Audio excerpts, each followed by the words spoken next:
మధురమైనది హంసకన్న నిన్న ఏమున్నది హంసకన్న నిన్న ఏమున్నది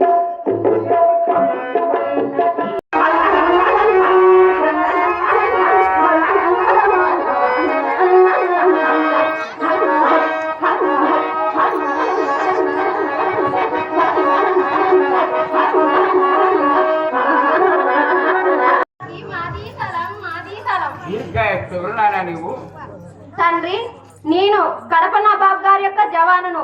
మీకు ఈ సమ్మని ఇచ్చి రమ్మనగా వచ్చినాను. ఎందుకు వచ్చినా బాబు?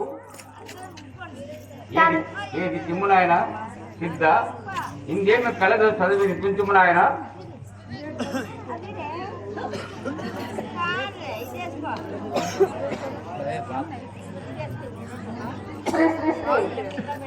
హన్నిమలేపల్లి మన సంస్థ నేతస్తులైన శ్రీ రాజ్కోటూరి ఈరభన బాబు గారు సలాములు చేసి రాజ్కోటిన కాశీనాల వీర్ సాహెబ్ గారితో రాసిన పడి ఆ రాజీనామా పత్రంను మాకు దాఖలు చేసి